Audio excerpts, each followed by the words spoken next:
Okay, this is the ESPN Sunday NFL Countdown special on Matt Ryan. Enjoy.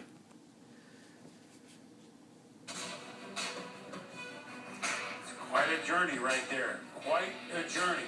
So far, the journey for Matt Ryan and the Falcons has been pretty good. 4 games played, all of them won. Falcons at the Redskins. And we welcome to our program this morning. Everybody's showing up today.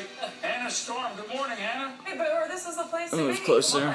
The Falcons quarterback Matt Ryan isn't usually mentioned among the NFL's elite, that's for sure. But he's certainly outplaying all others at his position in the early going this season, leading the Falcons to a 4-0 record. Now, Ryan's aw-shucks demeanor belies an uncommon work ethic, an acute intelligence, and an intense will to win. And while Matt is awfully nice, he's also ice. 17 fourth-quarter or overtime comebacks, more than any other quarterback in the NFL since he came into the league in 2008. Last week's heroics against the Panthers, emblematic of both his increased strength and also Ryan's trademark cool under pressure.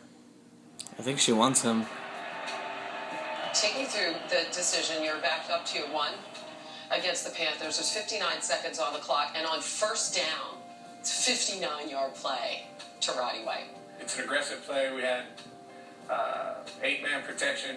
Those ears. Everybody in and sent Roddy and Julio down the field, and really, just tried to, get a matchup on their safety and trust one of our guys to come down with it. And Roddy, he made an unbelievable play. Just went up, high pointed the ball, and he made the play that you need to make in those kind of situations. You need to have one chunk that kind of changes the outcome of the game, and Roddy made that play. Steps up. I have one chunk. White's out there, and Roddy makes the cut at the 40-yard line. Holy smoke! You had a very emotional reaction after the Panthers win that included an expletive that got caught on camera. Take me through the emotion of that. It's not meant towards anybody. It just kind of comes out. And, I've probably said worse before in my life. But with that said, it's just, part of the passion that comes along with playing this game. When you empty your tank on the field, you become very emotional. And I think sometimes that gets the best of you.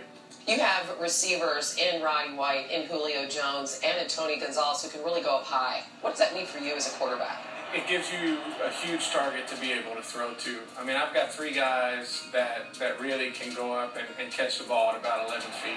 It makes it difficult on a DB. It's hard to cover because those guys are so physically gifted and so confident in their abilities to go up and make plays that, I don't have to be perfect. I just have to put it around them and give them a chance, and that's what I've tried to do. You've been anointed the MVP through the first quarter of the season by a lot of folks. So what space does that occupy in your mind? 0. I think it occupies no space at this time of the year. It's a long season. It really is. Yeah, we're a quarter of the way through it. We're right where we need to be, but certainly we have a lot of improving to do. And that's where my focus is, that's where my mind is at, and that's where it's going to continue to stay at. Tell me about D-Block. Welcome back, D-Block. D-Block. Of course, got another great show for you. Got the guys in with me.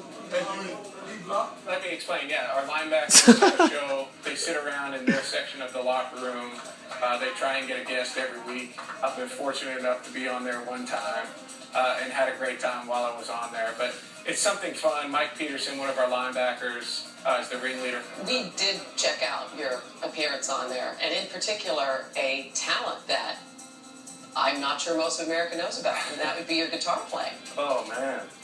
Oh, yeah. Actually, it's so crazy because I happen to have a pick. Oh, my gosh. Yeah. You guys came extremely well we just happen to have it around, so anything, a little. You could play the D-Block theme song. I don't know what the D-Block theme song was.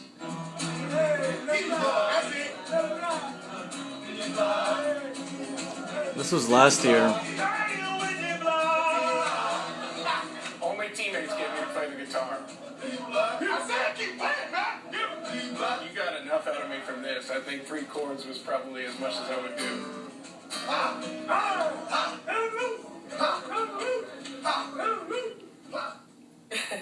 They are a very tight team, as you can see. And listen, they've been through a lot together, the Falcons, including postseason failure, losses in the first round of the playoffs, 3 of the last 4 years, including the last 2 years, 2 eventual Super Bowl champs. So Matt told me that this team really has not played at its best in the month of January. That's his big takeaway, and that's the reason why he put in so much time conditioning in the offseason, hoping to flex that muscle in the postseason.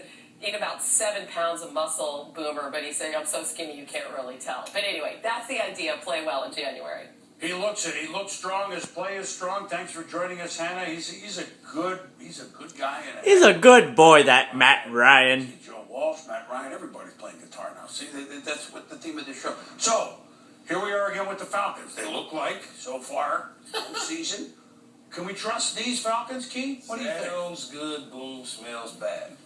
I mean, when you look at the Atlanta Falcons, look, man, let's just keep it real on the show. Top of the hour. We're going to go barbershop talk right now. Okay. 2 points in the playoffs. Okay. Beat down by Green Bay in the playoffs. You change your entire scheme to match the New Orleans Saints. That's a bad football team right now. And you still should have lost the game last week against the Carolina Panthers. But that safety, what's his name, Tommy? Yakamura helped that Atlanta team get that W. I don't think that they're ready yet. Okay, now it's a long season, but I'm not sold on this football team. I know Mike Nolan's over there and the defense is playing well. They go to a tough opponent in Washington today.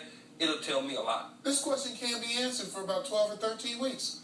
I mean, I've seen them as a 1 seed, 14-2. I've seen them as a 5 seed. They get into the playoffs. You know, as Keith said, 2 was worse, and you have said it. 2 was worse than 0. Yeah. So we're not gonna know what this team really is until they get to the playoffs. When they get there, you know, we'll see. Okay, well, you are what the coach said your record is. They're 4-0, so we have to give them some credit. All right, they're undefeated. They've never been 5-0. Key didn't have helmets when he was running. Well, that's it. That's Key. That's the barbershop show. But this the reality show. Okay, we're gonna spit some facts to you. The reason why you should change your opinion is because the cornerback play. All right, Asante Samuels playing on the defensive left side. You got to watch it because he will jump any route. Dante Robinson playing on the right, solidified that. Very solid, man-to-man, zone, and also very good tackler. But I think the thing that makes us different is Dirk Cutter and the no-huddle offense and giving Matty Ice the whole keys to the car. See, I'll give you that, but they were supposed to lose last week, man. I know they didn't. Exactly. They were supposed to lose. So when all these other good teams pull out victories, but they were supposed to lose. About the other teams. You're talking about Atlanta right now. Yeah, That's what we're good talking teams about Atlanta. do. Talking about Atlanta right now. Okay, all right. This is Mike Smith and Ryan's first year, 2008. They got the second best record in football. Now, it doesn't matter, because unless you win in the playoffs, Tell you're me, going Coach. to be known as next year's champions. Look, we're a quick bull hole. 9-7, the Giants. They didn't have the best record. Okay, I'm stopping this. No. Old school quarterback. This is I didn't really care about these broadcasters' opinion or analysis of the Atlanta Falcons. I just wanted you guys to see the Matt Ryan special. So I'll see you guys at 5-0. Bye-bye.